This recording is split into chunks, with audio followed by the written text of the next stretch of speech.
Hello friends, ముక్కోటి దేవతలతోటి శ్రీ మహావిష్ణువు గరుడ వాహనుడై దివి నుంచి భువికి దిగివచ్చి ఉత్తర ద్వారం గుండా మనకు దర్శన భాగ్యాన్ని కలిగించే మహాపర్వదినమైనటువంటి ముక్కోటి ఏకాదశి లేదా వైకుంఠ ద్వారాలు తెరుచుకునే వైకుంఠ ఏకాదశి శుభాకాంక్షలతో మరో కొత్త వీడియోతో మీ ముందుకు వచ్చేసిందండి మన ఛానల్. ఈరోజు మనం ఈ వీడియోలో 2025వ సంవత్సరము డిసెంబర్ నెలలో మనకి ముక్కోటి ఏకాదశి ఏ రోజు వస్తుంది, ఏకాదశి ద్వాదశి తిథులు, ఉపవాస విధానము ఎప్పుడు ప్రారంభించాలి, ఎప్పుడు ముగించాలి, తిరుమలలో ఉత్తర ద్వార దర్శనము ప్రారంభము ముగింపు తేదీలు, ముక్కోటి ఏకాదశి యొక్క విశిష్టత, ఈ రోజుకి ఎందుకు ఇంత విశిష్టత అనేది, ఈరోజు ఎందుకు అన్నంతో చేసినవి తినకూడదు, చిన్న కథ, నైవేద్యము ఏమి పఠించాలి, ఇవన్నీ కూడా క్లియర్గా ఈ వీడియోలో చూద్దామండి. మనకి ఏడాదికి మొత్తము 24 ఏకాదశులు వస్తాయండి. అయితే సూర్యభగవానుడు ఉత్తరాయణానికి మారే ముందు వచ్చే ధనుర్మాస శుద్ధ ఏకాదశిని వైకుంఠ ఏకాదశి లేదా ముక్కోటి ఏకాదశి అని అంటారు. అంటే సూర్యభగవానుడు ధనుస్సులో ప్రవేశించిన అనంతరం మకర సంక్రమణం జరిగే వరకు మార్గము మధ్య ముక్కోటి ఏకాదశి వస్తుంది. ఈరోజు వైకుంఠ ద్వారాలు తెరుచుకొని ఉంటాయని దీన్ని వైకుంఠ ఏకాదశి అని, స్వర్గ ద్వారాలు తెరుచుకుంటాయి కాబట్టి స్వర్గద ఏకాదశి అని, మోక్షం లభిస్తుంది కాబట్టి మోక్ష ఏకాదశి అని, ఈరోజే శ్రీ మహావిష్ణువు గరుడ వాహనుడై 3 కోట్ల దేవతలతోటి భూలోకానికి దిగివచ్చి భక్తులకు దర్శనమిస్తాడు కనుక దీన్ని ముక్కోటి ఏకాదశి అని అంటారండి.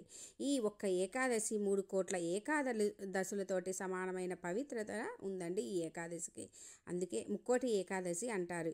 ఈ ముక్కోటి ఏకాదశి నాడే హాలాహలం అమృతం 2 పుట్టాయని, ఈరోజే ఆ పరమేశ్వరుడు హాలాహలం మింగాడని, మహాభారత యుద్ధంలో భగవద్గీతను కృష్ణుడు అర్జునుడికి ఇదే రోజు ఉపదేశించాడని ఎంత విశిష్టత ఉందండి.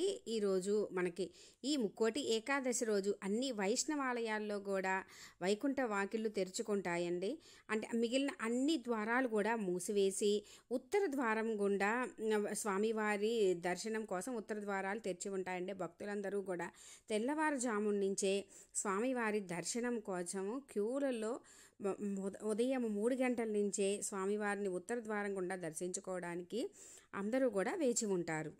ముఖ్యంగా ఈరోజు చేయవలసినది స్వామివారిని ఉత్తర ద్వారం గుండా దర్శించుకోవడం, ఉపవాసం ఉండడము, స్వామివారి నామస్మరణతోటి గడపడము, రాత్రికి జాగరణ చేయడము, తర్వాత రోజు ఉపవాసాన్ని విరమించడము.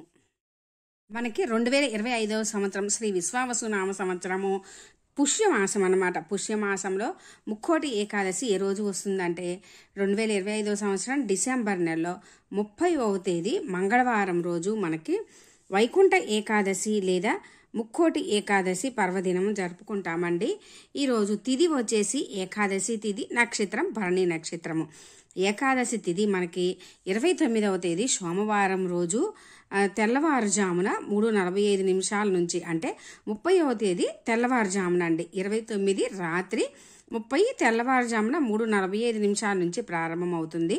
30వ తేదీ రాత్రి అంటే 30 మంగళవారం రోజు రాత్రి 1:29 వరకు ఉంటుంది. అంటే మనకి 30వ తేదీ పూర్తి ఏకాదశి తిథి ఉందండి. మనకి సూర్యోదయ సమయంలో తిథి ఎప్పుడు ఉంటుందో ఆ రోజే లెక్క కాబట్టి 30వ తేదీ మంగళవారం రోజు మనకి ముక్కోటి ఏకాదశి పర్వదినం వస్తుందండి. ఇక ద్వాదశి గడియలు వచ్చేసి 30వ తేదీ మంగళవారం రోజు రాత్రి అంటే 31వ తేదీ తెల్లవారుజామున 1:30 నుంచి, 31వ తేదీ వచ్చేసి బుధవారం రోజు రాత్రి 11:10 వరకు ద్వాదశి గడియలు ఉన్నాయండి. అంటే ఈరోజు పూర్తి ద్వాదశి గడియలు ఉన్నాయి. విష్ణు పురాణం ప్రకారం 2 రాక్షసులు తనకు వ్యతిరేకంగా ఉన్న మహావిష్ణువు వారి కోసం తన వైకుంఠ ద్వారాలను తెరిచాడని, తమ కథ విని వైకుంఠ ద్వారం గుండా వస్తున్న విష్ణు స్వరూపాన్ని చూచిన వారికి వైకుంఠ ప్రవేశం కల్పించాలని వారు కోరారు. అందుకే ఈ రోజున వైకుంఠ ద్వారాన్ని తలిపించే విధంగా వైష్ణవ ఆలయాలలో ద్వారాలను ఏర్పాటు చేస్తారు. ఉపవాస విధానము మనకి ముందు రోజు దశమి రోజు అంటే 29వ తేదీ సోమవారం రోజు సాయంత్రమే శరీరాన్ని ఉపవాసానికి సిద్ధం చేయాలండి. అంటే ఏదైనా ఫ్రూట్స్ కానీ అల్పాహారం తీసుకొని శరీరాన్ని ఉపవాసానికి సిద్ధం చేయాలి. 30వ తేదీ మంగళవారము పూర్తి ఉపవాసము ఉండాలి. రోజు స్వామివారిని ఉత్తర ద్వారం గుండా దర్శించుకొని పూర్తి ఉపవాసం ఉండి స్వామివారి నామస్మరణతో గడుపుతూ రాత్రికి జాగరణ చేయాలండి. జాగరణ చేయడం అంటే ఏదో టీవీలు చూస్తూ అట్లా కాదండి.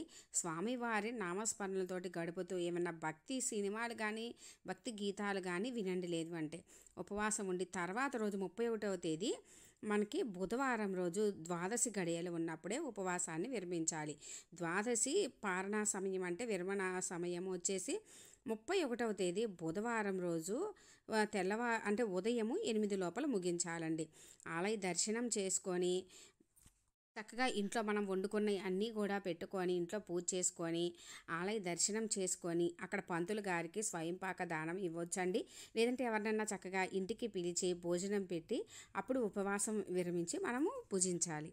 ఒకవేళ పూర్తి ఉపవాసం కఠిన ఉపవాసం ఉండలేము అనుకున్న వాళ్ళు ఫ్రూట్స్ కానీ జ్యూసెస్ కానీ తీసుకోవచ్చు.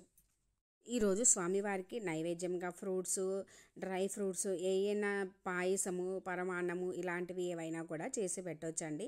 ఈరోజు ముఖ్యంగా అయితే రైస్ తోటి అన్నంతో చేసినవి తినకూడదని చెబుతారండి. ఎందుకంటే పద్మపురాణం ప్రకారం విష్ణువు నుంచి ఉద్భవించిన శక్తి ముర అనే రాక్షసుడిని సంహరించిన రోజు వైకుంఠ ఏకాదశి. ముర అనే రాక్షసుడు దురాఘాతాలు భరించలేక దేవతలు విష్ణువు శరణవేడుగా ఆయన వాడితో తలపడి వాడిని సంహరించేందుకు ప్రత్యేకం అస్త్రం కావాలని గ్రహించి బదరికాశ్రమంలోని హైమావతి గృహలోకి ప్రవేశించాడు. అక్కడ విశ్రమిస్తున్న విష్ణువును ముర సంహరించేందుకు ప్రయత్నించగా ఆయన నుంచి ఒక శక్తి ఉద్భవించి తన కంటి చూపుతో మురను కాల్చివేసింది. అప్పుడు విష్ణువు సంతసించి ఆమెకు ఏకాదశి అని పేరు పెట్టి వరం కోరుకోమని చెప్పాడు. ఈ రోజున ఉపవాసం ఉన్నవారి పాపాలను పరిహరించాలని ఆమె కోరింది. అందుకే ధనుర్మాస శుక్ల ఏకాదశి రోజున ఉపవాసం ఉన్నవారికి వైకుంఠ ప్రాప్తి కలుగుతుందని ఆ శ్రీ మహావిష్ణువు వరమిచ్చాడు. వైకుంఠ ఏకాదశి రోజు ముర బియ్యంలో దాక్కుంటాడని, అందుకే బియ్యంతో చేసిన ఏ పదార్థము తినకుండా ఉండాలని అంటారండి.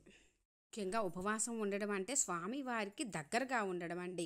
మనసు పరిపరి విధాల ఆహారం మీద పోకోకుండా స్వామివారి నామస్మరణతో ఉండి ఉపవాసం ఉండడం అని ఈరోజు ముఖ్యంగా పఠించవలసినవి గోవింద నామాలు, విష్ణు అష్టోత్తరము, వెంకటేశ్వర స్వామి అష్టోత్తరము, ఇంకా విష్ణు సహస్రనామాలు, ఇలా స్వామివారికి సంబంధించినవి ప్రతి ఒక్కటి కూడా చక్కగా చదువుకోవచ్చండి. ఈరోజు తెలిసింది కదా ఫ్రెండ్స్, 2025వ సంవత్సరంలో మనకి వైకుంఠ ఏకాదశి లేదా ముక్కోటి ఏకాదశి ఏ రోజు వస్తుందని మీకు ఇంకా ఏమైనా డౌట్స్ ఉంటే కామెంట్ సెక్షన్లో అడగండి ఫ్రెండ్స్, రిప్లై ఇస్తాను. నా ఈ వీడియో మీకు కొంచెమైనా యూజ్ అయినట్లు అనిపిస్తే లైక్ చేయండి, షేర్ చేయండి, కామెంట్ చేయండి, సబ్స్క్రైబ్ చేసుకోండి.